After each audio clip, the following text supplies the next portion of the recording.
Šlesers bija tas pats, kas skaidīja, jūs stulbeni, ko jūs vakcinēties, visi debīli, viņš skaidīja pa pasauli. Labi, taisnība, viņi visi ir pārslabumu meklētāji, bet jautājums ir pa mani. Es esmu principiāls cilvēks. Viņš tas paši pateicāt, pa ko tad es pateicu to pašu?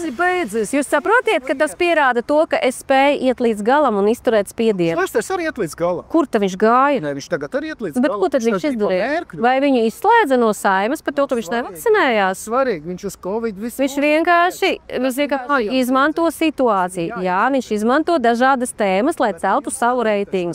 Nē, es eju līdz galam, un tad, kad man izslēdz no Saeimas, es palīdzēju cilvēkiem kā juriste, lai viņi varētu aizsargāt savas tiesības. Lūk, šis ir darbs, kas ir nepieciešams katram Latvijas iedzīvotājiem. Labi, Covid jūs neinteresē, bet ja tā būtu cita situācija, ja tas būtu kaut kas, kas būtu svarīgs jums arī tas būtu svarīgi. Nevis cilvēks, kas vienkārši izmanto kaut kādu situāciju. Nepatīk, ka cilvēks izmanto vecas lietas un uz viņām grib kaut kur uzkāpt Monblānā.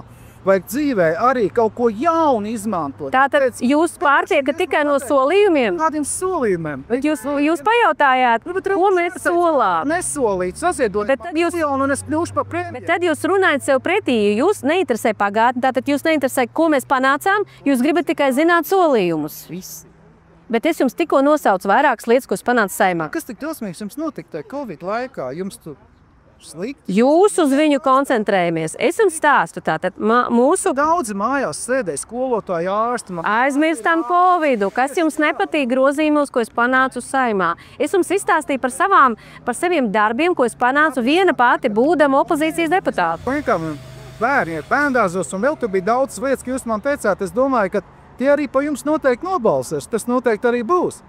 Ja viņi īstenībā zina par to, kas notika, to jūs labi izdarījāt viņa labā. Jā, es par to viņus regulāri informēju. Tas ir kolosāli, ka es domāju, jaunos cilvēkus jūs esat paņēmis. Tas ir cepuri nost.